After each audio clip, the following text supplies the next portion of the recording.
ॐ रामाय रामचन्द्राय रामभद्राय वेधसे रघुनाथाय नाथाय सीतायाः पतये नमः। अञ्जनानन्दनं वीरं जानकीशोकनाशनं कपीशमक्षहन्तारं वन्दे लङ्काभयङ्करं। कूजन्तं राम रामेति मधुरं मधुराक्षरम् आरुह्य कविताशाखां वन्दे वाल्मीकिकोकिलम्।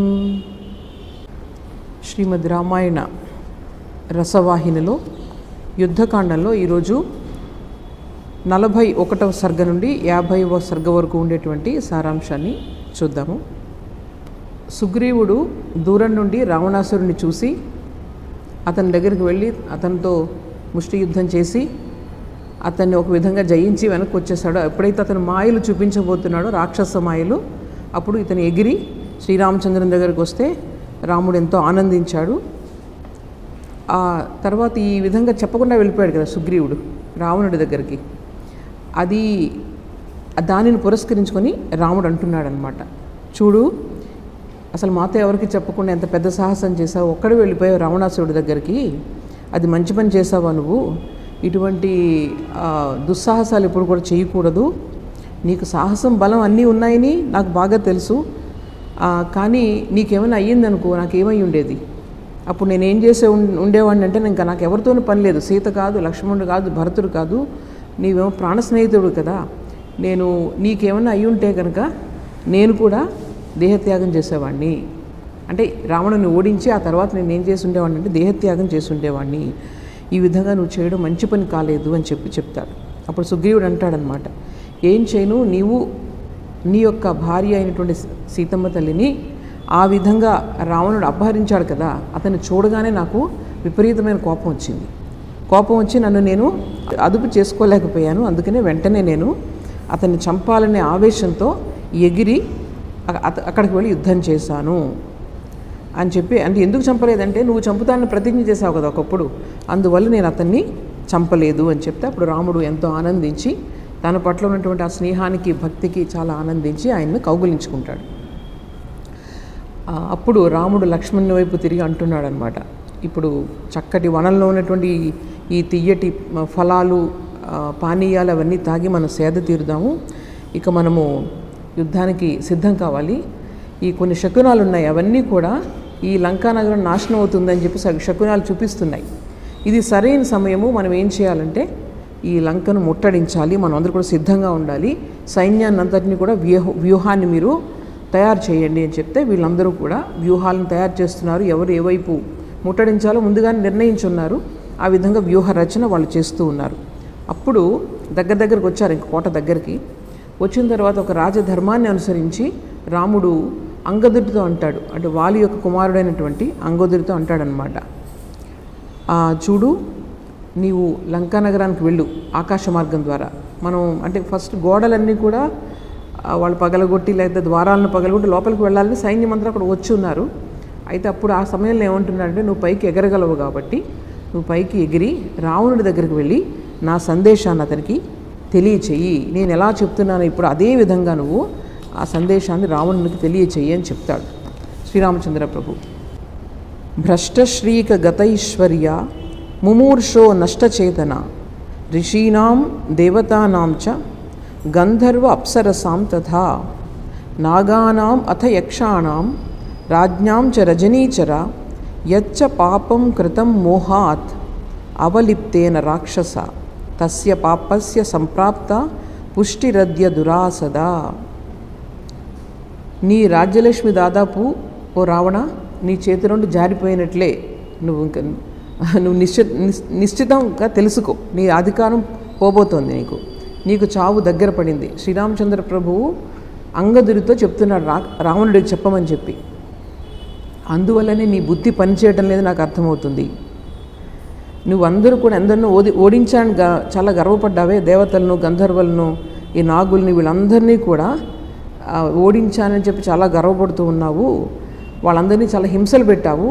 ఆ పాప ఫలాన్ని నీవు అనుభవించే రోజు ఈ రోజు దగ్గరకు వచ్చింది. దాని నుండి నువ్వు ఏమాత్రము తప్పించుకొనజాలవు అని చెప్తున్నాడు. తర్వాత నూనం అద్యగతో దర్పః స్వయం భూవరదానజః యస్య దండధరస్తేహం దారాహరణకర్షితః దండం దారయమాణస్తు లంకద్వారే వ్యవస్థితః. ఇకపోతే బ్రహ్మదేవుని దగ్గర వరాన్ని పొందామని చాలా గర్వంగా ఉన్నావు, నన్ను ఎవరు జయించలేరు అని చెప్పి. కానీ ఆ మాటలకు ఇప్పుడు చెల్లుబాటు లేదు. నీవు నా భార్యను అపహరించి నాకెంతో బాధను కలిగించావు. పరభార్యను అపహరించినటువంటి పరమ పాపాత్ముడు నీవు. ఇటువంటి పాపాల పట్ల పాపాత్ముల పట్ల నేను యముడి లాంటి వాడిని. నిన్ను శిక్షించడానికి నేనిప్పుడు లంకాద్వారం దగ్గర నిల్చొని ఉన్నాను. పదవీం దేవతానాం చ మహర్షీణాం చ రాక్షస రాజర్షీణాం చ సర్వేషాం గమిష్యసి మయా హతః. ఎందరో దేవతలను మహర్షులను నువ్వు పరాభవించావు. ఇక దానికి ఆ దుష్కర్మలకు ప్రతిఫలంగా నువ్వు ఈరోజు నా నుంచి నువ్వు ఈ పరాభవాన్ని పొందబోతున్నావు. వాళ్ళందరూ కూడా ఆ మహర్షులు దేవతలందరూ కూడా వాళ్ళు పుణ్యలోకాలను పొందారు. కానీ నీవు కూడా నా చేతిలో ఈరోజు నువ్వు ఏంటంటే ఓడించబడి ఆ లోకాలకు నువ్వు కూడా చేరుకుంటావు తొందరలోనే అని చెప్తున్నారనమాట. ఇంకొక మాట ఏంటంటే ధర్మాత్ముడు తర్వాత రాక్షసుల్లో ఉత్తముడైనటువంటి నీ తమ్ముడు విభీషణుడు ఉన్నాడే, అతను నా దగ్గర శరణు తీసుకోవడానికి వచ్చాడు. అటువంటి అతను లంకారాజ్యాన్ని సకల సంపదలను నిరాటంగా పొంది తీరుతాడు. అది ముమ్మాటికి నిజం. ధర్మాత్మ రక్షసాం శ్రేష్ఠ సంప్రాప్తోయం విభీషణః లంకైశ్వర్యం ధ్రువం శ్రీమాన్ అయం ప్రాప్నోత్యకంటకం. అలాగే నహి రాజ్యం అధర్మేణ భోక్తుం క్షణమపి త్వయా శక్యం మూర్ఖ సహాయేన పాపేన అవిదితాత్మన. నీవు అధర్మపరుడవు, పాపాత్ముడవు, స్థిరమైన చిత్తము మనసు లేనివాడువు. అలాగే నీ అనుచరులందరూ కూడా పరమ మూర్ఖులు. కాబట్టి నీవు ఈ లంకారాజ్యాన్ని ఈ సంపదను అనుభవించడానికి అనర్హుడవు. కాబట్టి ధైర్యం వహించి పరాక్రమాన్ని చూపించి నాతో యుద్ధం చేయి. నా చేతిలో నీవు ఓడిపోవడం అది తథ్యం, తప్పకుండా. అలాగే కామరూపుడవై నీవు పక్షివిగా మారి మనోవేగంతో ముల్లోకాల్లో పరుగులు తీయడం తప్పించుకొని చూసినా సరే నా కంటపడిన పిమ్మట నీ ప్రాణాలతో నువ్వు ఎక్కడైనా ఒక పక్షి రూపంలో అటు ఇటు తిరుగుతావేమో, అయినా సరే నువ్వు ప్రాణాలను తిరిగి నువ్వు రక్షించుకోలేవు నేను. అందుకనే నీ మేలు కోసం నేను నీ హితం కోరి నేను కొన్ని మంచి మాటలు చెప్తున్నాను. అది నువ్వేంటంటే నువ్వు ఈ చివరిసారిగా నువ్వు లంకను ఒకసారి చూసుకో, చనిపోయే ముందు నీ ఆయువంతా ఇప్పుడు నా చేతిలో ఉంది అని చెప్పి రాముడు అంగదుడితో రావణుడితో చెప్పమని చెప్తున్నాడు. ఈ విధంగా అంగదుడు అక్కడికి వెళ్ళి ఆయన మొత్తం రావణాసురుడి ముందుకు వెళ్తాడనమాట. వెళ్ళి ఇదంతా కూడా చెప్తాడు. చెప్తే రావణుడికి సహజంగానే కోపం వస్తుంది. ఇతను వెంటనే బంధించండి అని చెప్పి చేస్తే ఈయన ఏం చేస్తాడంటే అంగదుడు కావాలని పట్టుబడిపోతాడు. నలుగురు వచ్చి ఇతను బంధిస్తారనమాట. బంధిస్తే నలుగురు అంతవరకు చాలా నిశ్శబ్దంగా ఉంటాడు. నలుగురు వచ్చి నాలుగు వైపులా బంధించిన తర్వాత నలుగురిని తీసుకెళ్ళి పైకి తీసుకెళ్ళిపోతాడు. నలుగురిని తీసుకెళ్ళి పైనుంచి కింద పడేస్తాడనమాట. అంటే తన యొక్క పరాక్రమాన్ని చూపించాలి అని చెప్పి ముందు పట్టుబడినట్టుగా నటించి తర్వాత నలుగురిని పైకి తీసుకెళ్ళి ప్రాసాదం పైనుంచి కిందకి పడేస్తాడు. వాళ్ళు విలవిల్లాడిపోతారు. తర్వాత అందరితో ఊరుకోకుండా ఏం చేస్తాడనమాట, రావణుని ప్రకారం చాలా మంచి అది రాజప్రసాదం ఉంది కదా, ఆ పైకి వెళ్ళి ఆ కోట బురుజులు ఉంటాయి కదా, వాటన్నిటిని పిండి చేసేసి కింద పడగొట్టేస్తాడనమాట. అని చూసి రావణుడు నా ముందే ఇతను వచ్చి ఇంతమందిని చంపి మళ్ళీ ఆ పైకి ఇచ్చిన ఆ భవనాన్ని నాశనం చేసేసాడే, అసలు ఏంటని చెప్పి లోపల దడబుట్టుకుంది రావణుడికి. అమ్మో ఇదేంటి నిజంగానే నా మరణం దగ్గరికి వచ్చిందా ఏంటి అని కొంచెం నిట్టూర్పులు విడిచాడట. అయితే ఇప్పుడు ఈ అంగదుడు వచ్చేసాడుగా, ఇక్కడికి వచ్చేసి చక్కగా చూడగానే వీళ్ళందరికీ ఆనందం అయిపోయింది. వానరులందరూ కూడా చక్కగా ఆనందం పట్టలేక ఎగిరి గంతులు వేస్తున్నారట. ఆ యుద్ధం చేయడానికి ఉరకలు వేస్తున్నారు. వాళ్ళందరూ కూడా చాలా ఆనందంగా ఉన్నారు. అలాగే ఈ మొత్తం లంకకు ఉన్నటువంటి ప్రాకారం ఉంది కదా, దాని చుట్టూ వానరులే వాళ్ళకు గోడలాగా కనిపిస్తున్నారు పైనుంచి. అంతమంది వానర సేన వాళ్ళందరూ కూడా లంకను వాళ్ళు ముట్టడిస్తారు.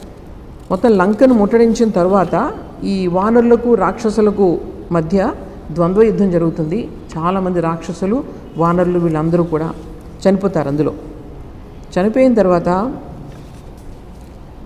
వీళ్ళకు ఇంక రాత్రి అయిపోయింది. రాత్రి అయినా సరే వాళ్ళ కోపం చల్లారట్లేదు. సో వీళ్ళందరూ రాత్రిపూట కూడా యుద్ధం చేయడం మొదలుపెట్టారు. అందులో వీళ్ళకి అర్థం కావట్లేదు ఎవరు వానరులు ఎవరు రాక్షసులు. అందుకని కొంతమంది ఏం చేస్తున్నారట, ఈ వానరులనే పట్టుకొని రాక్షసులని చెప్పి చంపేస్తున్నారట. తర్వాత రాక్షసులు ఏం చేస్తున్నారు, వానరులు అనుకుని రాక్షసులను చంపేస్తున్నారు. ఈ విధంగా వాళ్ళందరూ కూడా పాపం చనిపోయారు. చాలామంది రక్తం ప్రవహిస్తూ ఉంది. వాళ్ళందరూ అరుస్తున్నారు గట్టిగా, భయంకరంగా. అప్పుడు ఈ సమయంలో ఏమైందంటే ఇంద్రజిత్ వచ్చాడు అక్కడికి. ఇంద్రజిత్ వస్తే అంగదుడు ఏం చేశాడు, ముందుగా ఇంద్రజిత్తుపై దాడి చేశాడు. దాడి చేసి ఆ గుర్రాలని సారథిని చంపేశాడు. ఆ రథాన్ని ముక్కముక్కలు చేసేసాడు. అప్పుడు ఇంద్రజిత్ ఏం చేశాడన్నమాట, మాయావి కదా అతను, వెంటనే మాయమైపోయాడు, అంతర్ధానం అయిపోయాడు. అయిపోయి ఇంక అతనికి ఏంటంటే ఈ లోపల ఏమైంది, ఇంద్రజిత్తు వెళ్ళిపోయాడు అనుకుని వీళ్ళందరూ కూడా వానరులందరూ విజయోత్సాహం చేసుకుంటున్నారు. మేము ఇంద్రజిత్తును వదిలించేశాడు అంగదుడు అని చెప్పేసి. రాముడు చుట్టూ చేరి వాళ్ళు ఆనందం చేస్తుంటే పైనుంచి చూస్తున్నాడు సూక్ష్మ రూపంలో. చూసి అతనికి చాలా కోపం వచ్చిందనమాట. వీళ్ళ పని పట్టాలని చెప్పి ఈ ఇంద్రజిత్తు ఇంకప్పుడు ఏం చేస్తాడనమాట, వీళ్ళందరిపైన బాణాలు వర్షాలు కురిపిస్తాడు. అతను ఎక్కడున్నాడో తెలియదు, అందరి మీద కురిపించి చివరికి రామలక్ష్మణులు ఏం చెప్తారంటే అంగదుని జాగ్రత్తగా ఉండమని చెప్తాడు. ఎందుకంటే అతను చాలా మాయావి, నువ్వు అతన్ని ఓడించావు కదా, ఆ రథాన్ని విరిచేసావు కదా, అంత నీ మీద కోపంగా ఉంటాడు, జాగ్రత్తగా ఉండు నువ్వు అని చెప్పి పాపం వీళ్ళిద్దరూ ఆయనకి చెప్తారు. ఎవరికి, అంగదుడికి. కానీ వీడేం చేస్తాడనమాట, ఇంద్రజిత్తు రామలక్ష్మణుల్ని టార్గెట్ చేసుకొని వాళ్ళపైన నాగ అస్త్రాన్ని విడుస్తాడనమాట. నాగపాశం అంటే చాలా చాలా చాలా బలమైనటువంటిది. దానిని విడిచేటప్పటికీ బంధించేస్తుంది వాళ్ళు. ఇవన్నీ కూడా పాములు అస్త్రాల రూపంలో అతను వాడుకుంటూ ఉంటాడు అనమాట. విషక్తమైనటువంటి పాములు అవన్నీ కూడా. సో అవన్నీ వచ్చి ఈ రామలక్ష్మణులు ఇద్దరిని కూడా బంధించేస్తాయి. సో ఇందులో ఇంద్రజిత్ ఎక్కడున్నాడో తెలియదు యుద్ధం చేయడానికి. రామలక్ష్మణులు ఎదురుగా ఉంటే ఎవరో ఏం చేయలేరు కదా. అందుకని ఇంద్రజిత్ ఏం చేశాడు, ముందుకు వెళ్ళే సాహసం లేక అదృశ్యంగా ఉంటూ ఎక్కడున్నాడో తెలియదు. అప్పుడు విభీషణుడు గుర్తిస్తాడనమాట ఎక్కడున్నాడు అని చెప్పేసి, ఎందుకంటే అతను కూడా రాక్షసుడే కాబట్టి. ఈ లోపల ఇంద్రజిత్ ఏమంటాడంటే, ఓ రామలక్ష్మణులారా చూడండి, నా యొక్క సాహసం ఈరోజు చూశారు కదా, నా ప్రతాపం చూశారు కదా, నేను అంతర్ధానమై యుద్ధం చేస్తూ ఉంటే ఇంద్రుడు కూడా నన్ను పట్టుకోలేడు. ఇక మీరు పంపించినటువంటి నా వానరులు నన్నేం చేస్తారు, నాకు ఈరోజు మీరు కోపం తెప్పించారు, అందువల్ల నా కోపాగ్నికి మీరిద్దరు కూడా గురయ్యారు ఈరోజు.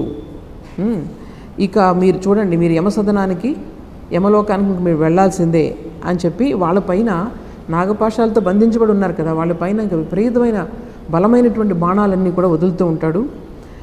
ముందుగా శ్రీరాముడు మూర్ఛపడి పడిపోతాడనమాట. ఆ బాణాలు ధాటి కంటే చాలా చిన్న చిన్న బాణాలు వచ్చి ఈ వేళ్లలో కూడా గుచ్చుకుంటాడు. మొత్తం శరీరం అంతా కూడా గుచ్చుకుపోతాయి. అప్పుడు మొత్తం అంతా శరీరం అంతా రక్తసిక్తం అయిపోతుంది. ఆ విధంగా బంధించబడి ఉన్నటువంటి వాళ్ళపైన ఈ బాణాలు ప్రయోగిస్తే ఈ చేతులన్నీ కూడా అవశమైపోతాయి. ధనుసు చేతిలోనే ఉందట, కానీ ఆ చెయ్యి ఇంక ఆయన కదపలేకపోతున్నాడు.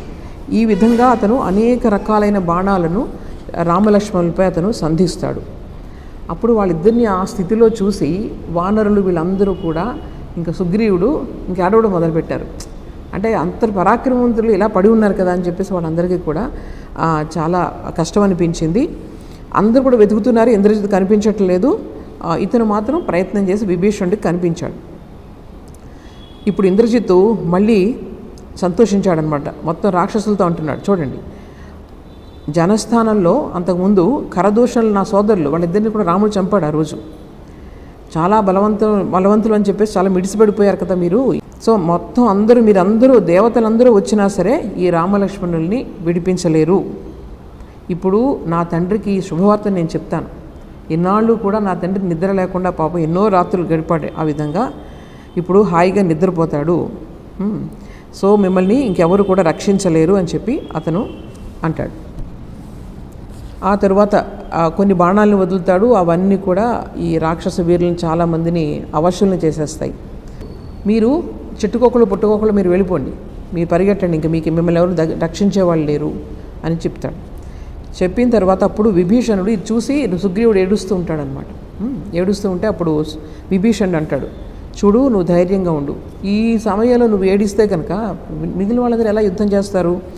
ఇంకొక విషయం ఏంటంటే నన్ను చూసి మీ వాళ్ళందరూ కూడా ఇంద్రజిత్ అని భయపడిపోతున్నారు. ఇతను కూడా రాక్షసుడు కదా, ఒకే పోలికలు ఉంటాయి కదా. నన్ను చూడడంతోనే వీళ్ళందరూ కూడా భయపడిపోయి పారిపోతున్నారు యుద్ధం చేయకుండా. వాళ్ళకి సరిగా చెప్పు, నేను విభీషణుని అని చెప్పి ఇతను చెప్తున్నారనమాట. ఎవరికి? ఈ సుగ్రీవుడికి విభీషణుడు చెప్తున్నాడు. అతను ఏమంటున్నాడంటే, ఇది బాధపడడానికి సమయం కాదు. అలం త్రాసేన సుగ్రీవా బాష్పవేగో నిగృహ్యతాం ఏవం ప్రాయాణి యుద్ధాన్ని విజయో నాస్తి నైష్టికః. నువ్వు భయాన్ని విడిచిపెట్టు, కన్నీరు పెట్టద్దు. ఇట్టి పరిస్థితులు వస్తూ ఉంటాయి. ఇట్లాంటి పరిస్థితులు ఎట్లా ఉన్నాయంటే, అప్పుడప్పుడు మనకు జయాలు వస్తాయి, అపజయాలు వస్తూ ఉంటాయి. వీటిని చూసి నువ్వు ఇలా అయిపోతున్నావంటే రామలక్ష్మణునికి ఏం కాలేదు, నువ్వు ధైర్యంగా ఉండు. నా కాలహ కపి రాజేంద్ర వైక్లభ్యం అనువర్తితుం అతి స్నేహోప్య కాలేస్మిన్ మరణాయోపకల్పతే. ఇది అధైర్యపడడానికి సమయం కాదు. ఇది ఇప్పుడు నువ్వు ఆయన మీద నువ్వు బాధపడుతూ కూర్చున్నావు అనుకో, అదే మన మృత్యువుకు దారితీస్తుంది. ఇటువంటి సమయంలోనే మనం ధైర్యంగా ఉండాలి.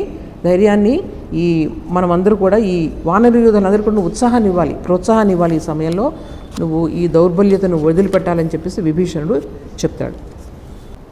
ఇప్పుడు ఇక ఇంద్రజిత్తు చాలా మహదానందంతో మళ్ళీ ఒకసారి చూశాడట రామలక్ష్మణుల దగ్గరికి. వీళ్ళు సరిగ్గా దగ్గరికి వచ్చి చూసి, లేదు మొహం చూస్తే చనిపోయినట్లే ఉన్నారు అమ్మాయి అని చెప్పేసి వెళ్ళాడు. లంకలో ప్రవేశించాడు. తండ్రి దగ్గరికి వెళ్ళాడు.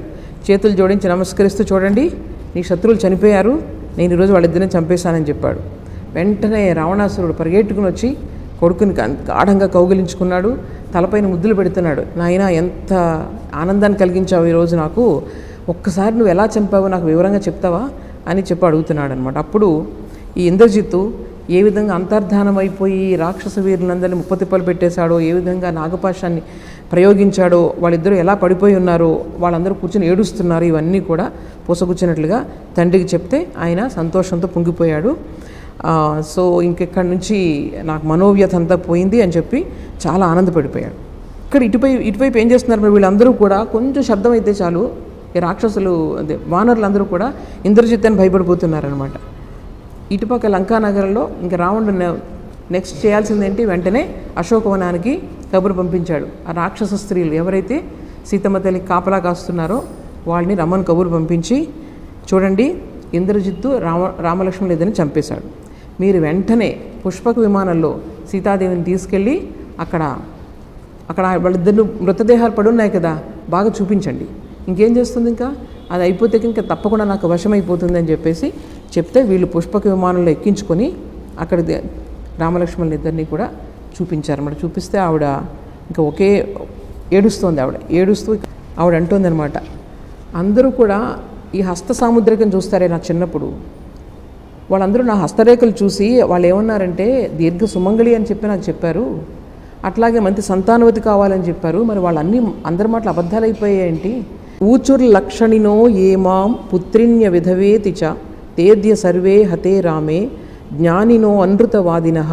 అయ్యో, ఆ రోజు నాకు చెప్పారే నేను సుమంగళిగా ఉంటానని చెప్పేసి, వాళ్ళందరి మాటలు అబద్ధాలు అయిపోయా. వాళ్ళందరూ కూడా శాస్త్రజ్ఞులు, చక్కగా తెలిసిన వాళ్ళు శాస్త్రం. అలాగే యజ్వనో మహిషీం ఏమాం ఊచు పత్నీం చ సత్రిణః తేద్య సర్వే హతే రామే జ్ఞానినో అనృతవాదినః. ఊచు సంశ్రవణే ఏమాం ద్విజాః కార్తాంతికాః శుభాం తేద్య సర్వే హతే రామే జ్ఞానినో అనృతవాదినః.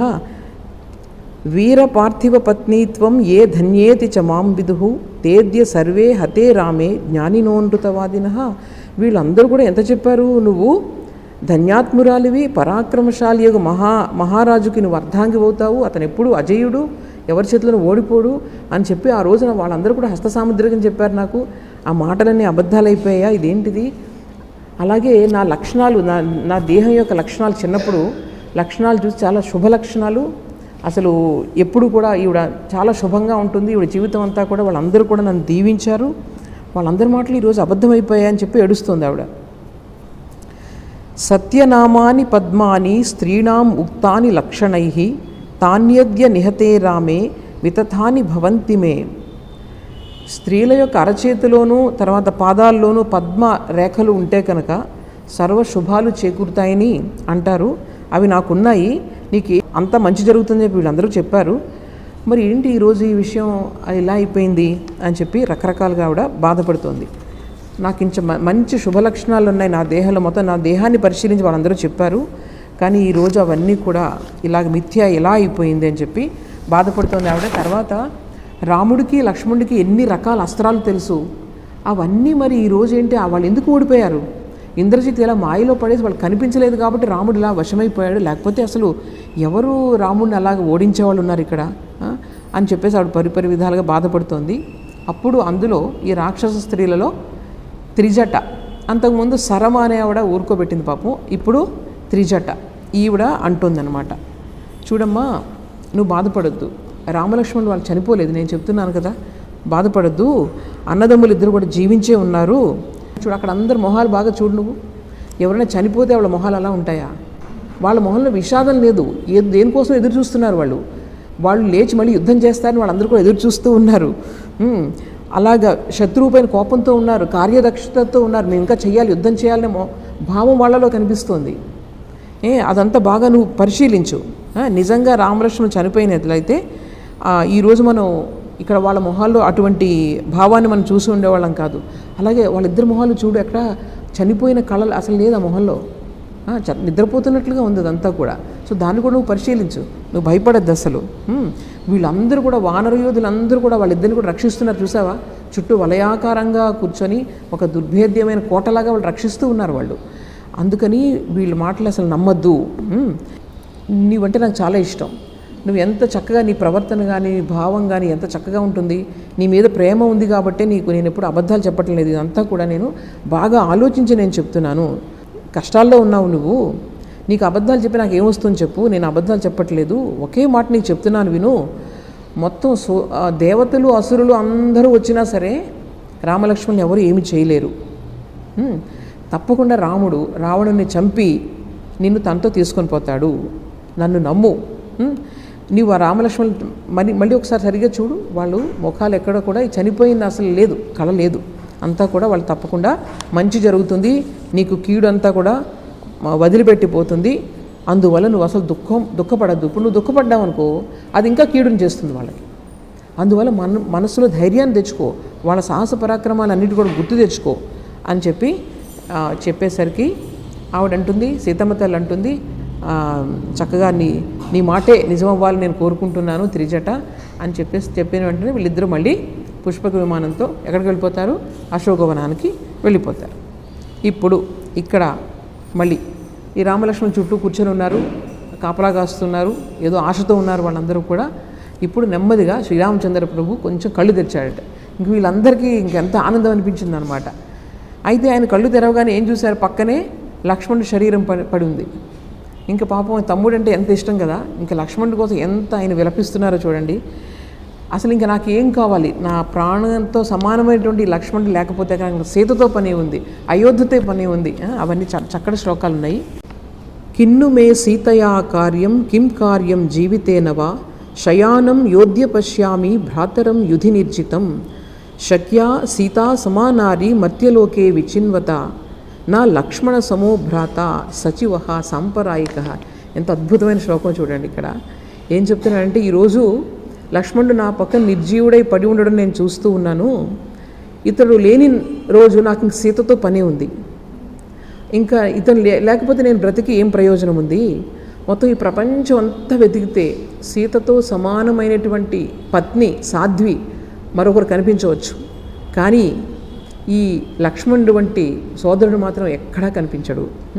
శక్యా సీతా సమానారి మర్త్యలోకే విచిన్వత నా లక్ష్మణ సమో భ్రాత సచివ సాంపరాయిక.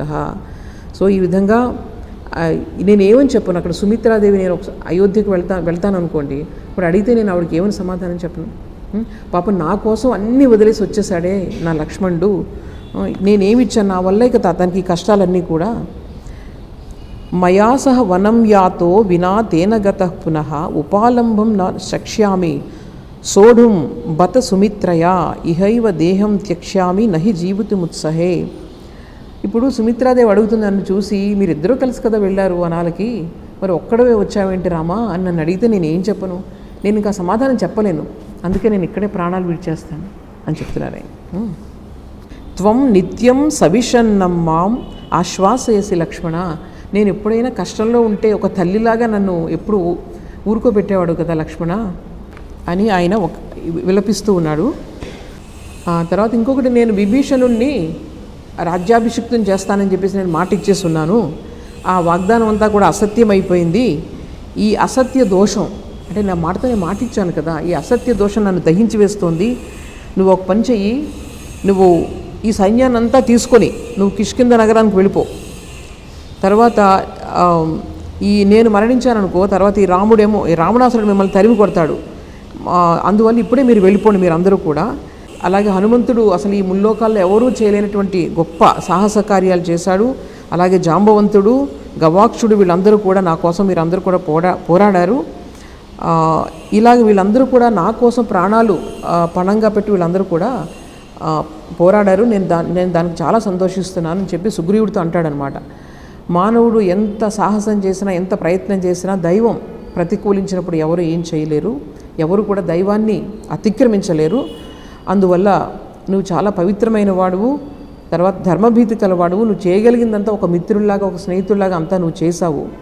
అందరూ కూడా నా కోసం అన్నీ చేశారు, మీరందరూ తిరిగి వెళ్ళిపోండి అని చెప్తుంటే అని బాధపడుతున్నారు. ఆయన ఇంకెందుకు ఇక్కడ ఉండి ఏం ప్రయోజనం, లక్ష్మణుడు లేడు, ఇంకా మీరు వెళ్ళండి ఇంకా అని చెప్తే వీళ్ళందరూ కూడా ఆ రాముడు మాటలు విని చాలా చాలా కష్టపడుతున్నారు వీళ్ళందరూ. ఆ సమయంలో విభీషణుడు వచ్చాడనమాట. విభీషణుడు వస్తే వీళ్ళందరూ మళ్ళీ భయపడడం మొదలుపెట్టారు. వానరులందరూ కూడా ఇంద్రజిత్ అనుకుని భయపడిపోతున్నారు వీళ్ళందరూ. ఇప్పుడు ఒకసారి అంటే వీళ్ళందరూ భయపడిపోతున్నారు కదా, సుగ్రీవుడు చూసారు ఎందుకు వానరులందరూ ఒకసారి ఇంత భయపడుతున్నారని చెప్పేసి పక్కనే ఉన్న ఒకతను అడుగుతున్నాడు సేనాపతిని, ఏంటి ఇలా అయిందంటే, ఏం లేదు రామలక్ష్మణుల దుస్థితి చూసి వాళ్ళందరూ బాధపడుతున్నారంటే, లేదు దానివల్ల కాదు ఇంకేదో కారణం ఉందంటే అప్పుడు వీళ్ళు కనిపెడతారనమాట. విభీషణుని చూసి వీళ్ళందరూ ఇంద్రజిత్ అనుకుని భయపడిపోయి చేస్తున్నారు. అప్పుడు వీళ్ళందరూ కూడా ఈ జాంబవంతుని అందరినీ చూస్తూ వీళ్ళు అంటారనమాట, చెప్తారు, ఇతను వచ్చింది విభీషణుడు, మీరు భయపడద్దు, వాళ్ళందరికీ కూడా మీరు వెళ్ళి ధైర్యం చెప్పండి, మన వానరులందరికీ కూడా విభీషణుడు వచ్చాడని చెప్పేసి, ఇతరు శ్రీరామప్రభువుకి బంటు మాత్రమే, అతను ఏమీ చేయడని చెప్పి మీరు చెప్పండి అని చెప్తున్నారనమాట. తర్వాత సుగ్రీవుడు ఈ సుషేనుడు అనే వానరునితో అంటున్నాడనమాట, నువ్వు ఈ రామలక్ష్మణుని కనిపెట్టుకునుండు, మీరేం చేస్తారంటే వాళ్ళిద్దరిని కూడా కిష్కింధకి నెమ్మదిగా చేరవేయి. ఈ లోపల నేనేం చేస్తాను, ఈ రావణాసురుని మొత్తం అందరినీ కూడా వధించేసి ఈ విభీషణుడికి ఈ రాజ్యలక్ష్మి మళ్ళీ తీసుకొని ఇస్తాను, అలాగే సీతాదేవిని తీసుకొని వచ్చి రాముడికి అప్పగిస్తాను అంటే అప్పుడు సుషేనుడు అంటున్నాడు అనమాట, చూడండి ఇంతకుముందు ఇలా యుద్ధం జరిగినప్పుడు ఎక్కడో ఒక సంజీవకరణి అనే ఒక ఔషధం ఉంది, దాన్ని తీసుకొచ్చి వీరికి ఇస్తే కనుక అది మీకు వీళ్ళు మళ్ళీ తిరిగి వాళ్ళు రావచ్చు, మూర్ఛ అనేది పోతుంది, దానికోసం మనం ప్రయత్నిస్తే బాగుంటుందని చెప్పి సుషేనుడు అనేటువంటి వానరుడు సలహా ఇచ్చాడు సుగ్రీవుడికి. ఈ లోపల ఒక్కసారి పైనుంచి పెద్ద శబ్దం వినిపించిందట. శబ్దం వినిపించి ఏంటని చూసేటప్పటికి అక్కడికి వచ్చి ఆయన గరుత్మంతుడు వచ్చి వాలాడు. ఆయన మంచి అగ్నిహోత్రుడిలా వెలిగిపోతూ ఉన్నాడు. ఆయన రాగానే గరుత్మంతుడు కదా, ఈ నాగపాశాలన్నీ కూడా దానికవే విడిపోయాయి మొత్తం. వెంటనే ఆయన వచ్చి గరుత్మంతుడు వచ్చి రామలక్ష్మణుల యొక్క శరీరాన్ని స్పృశించాడట. స్పృశించిన వెంటనే వాళ్ళ మీద ఉన్న గాయాలన్నీ మొట్టుమాయమైపోయాయి. అంతేకాదు వాళ్ళు ఇంకా తేజస్సు, ఓజస్సు, వీర్యం, బలం అన్నీ ఉత్సాహం రెట్టింపైపోయాయి వాళ్ళకి. అప్పుడు రాముడు అడుగుతున్నాడు, ఎవరు నీవు? ఇంద్రజిత్ మమ్మల్ని ఈ మరణం వరకు తీసుకుని వెళ్ళాడు, అట్లాంటిది నువ్వు వచ్చి మమ్మల్ని ఎలాగా మా ప్రాణదానం చేశావు, ఎవరు నువ్వు చెప్పు అని చెప్తే అప్పుడు ఆయన అంటాడనమాట, ఆయన ఏమంటాడంటే, నేను నీ స్నేహితుడిని, నిన్ను సంతోషపెట్టడానికి నేను వచ్చాను ఇక్కడికి, ఎందుకంటే నిన్ను సంతోషపెట్టడమే నా యొక్క విధి. గరుత్మంతుడు కదా మహావిష్ణువు, నేను బయట వాళ్ళందరికీ కూడా అందరూ నన్ను గరుత్మంతుడు అంటారు, నీకు సహాయం చేయాలని వచ్చాను. ఈ నాగపాశాలు మిమ్మల్ని బంధించాయి కదా, మహాబలవంతమైనవి, ఎవ్వరూ ఏం చేయలేరు దాన్ని, నీవు ధర్మజ్ఞుడు కాబట్టి నిన్ను అవేం చేయలేకపోయాయి, నా రూపంలో నీకు ఇలాగ సహాయం లభించింది. నేను ఈ విషయం తెలియగానే నేను అక్కడి నుంచి వచ్చేసాను, నేను స్నేహధర్మాన్ని నేను నిర్వర్తించాలని చెప్పేసి. అయినా సరే ఇప్పుడు నేను ఎవరు ఏంటని నువ్వు ఎక్కువగా ఆలోచించుకో, నీకు మళ్ళీ శక్తి వచ్చింది కదా, వెంటనే యుద్ధం చేసి రావణాసురుని ఓడించడానికి నువ్వు సిద్ధం కా, ఎందుకంటే రాక్షసులంతా మరణిస్తారు, జరిగి తీరుతుంది, నువ్వు సీతను పొందుతావు అని చెప్తాడు. తర్వాత రామునికి ప్రదక్షిణ నమస్కారాలు చేశాడు, రాముని కౌగిలించుకొని మళ్ళీ ఆకాశంలోకి ఎగిరిపోయాడు. అప్పుడు ఇంకా వానరులు ఇంకా ఆనందానికి అవధులు లేవు, వాళ్ళు సింహనాదాలు చేశారు, వాళ్ళ యొక్క భేరీలు రెట్టింపు శబ్దంతో మోగించారు, వాళ్ళందరూ కూడా మృదంగాలు వాయించారు, శంఖాలు పూజించారు, తర్వాత తోకలు పెద్ద తోకలు ఉంటాయి కదా, పైకి ఎత్తి ఒక్కసారి కింద కొడుతున్నారు. కొడుతూ ఉంటే అది శబ్దం వస్తుందంటే ఆనందం అనమాట వాళ్ళకి అది.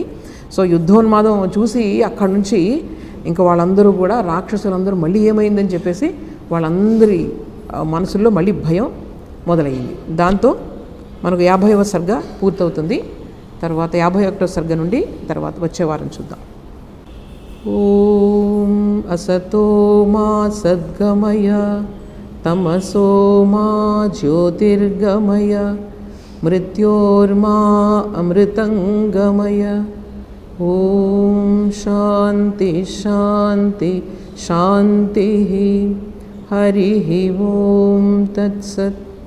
శ్రీరామకృష్ణార్పణమస్తు.